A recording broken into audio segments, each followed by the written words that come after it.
Matagal kong hinawakan ang bagay na dapat bitawan. Pinilit kong manatili kahit unti-unti nang nasasaktan. Akala ko noon pagmamahal ang sagot sa lahat.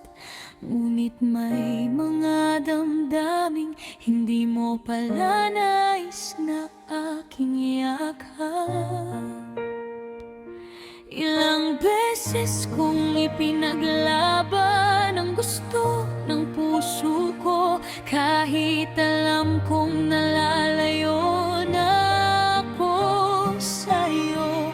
Hanggang sa pagod na akong lumaban, at sa katahimikan mo, doon ko narinig ang iyong tawa.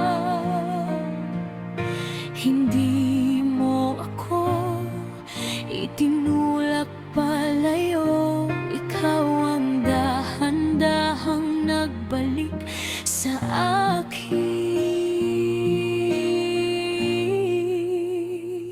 Salamat sa pagpapalaya, kahit masakit noong una. Salamat sa lakas na iyong ibinigay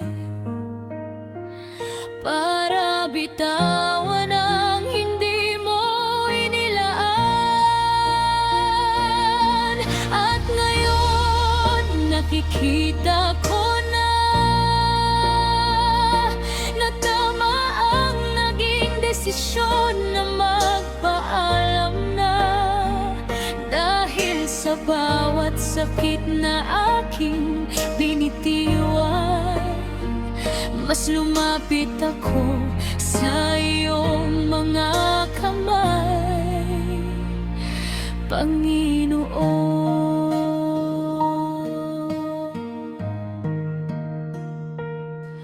May mga gabing gusto kong balikan ng mga alaalang minsang naging tahanan.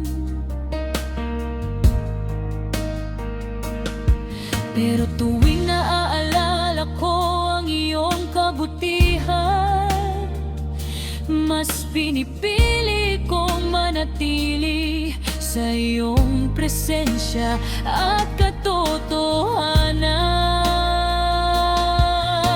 Hindi pa lahat ng gusto ko ay makabubuti.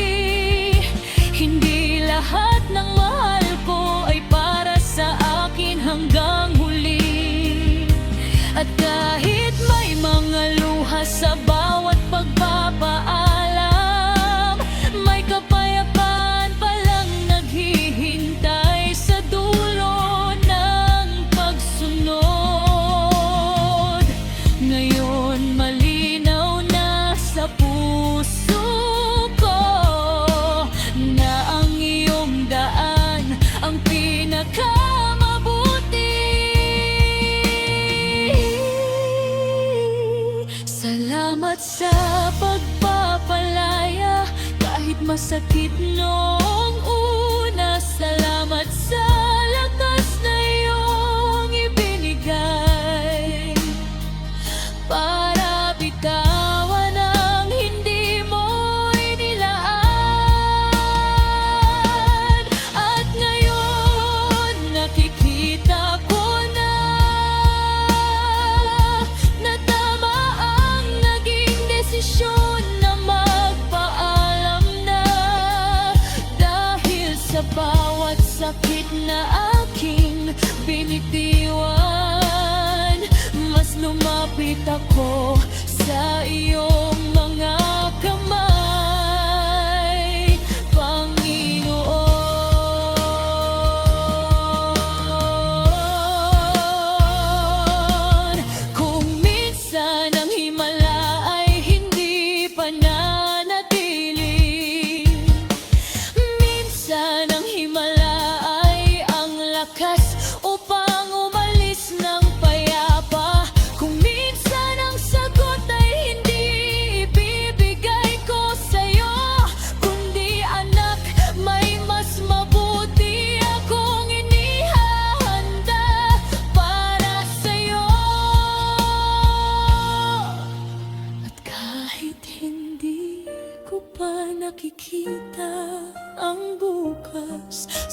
nang alam kong kasama kita sa landas. Salamat sa pagpapalaya, sa mga tanikalang matagal kong kinapitan.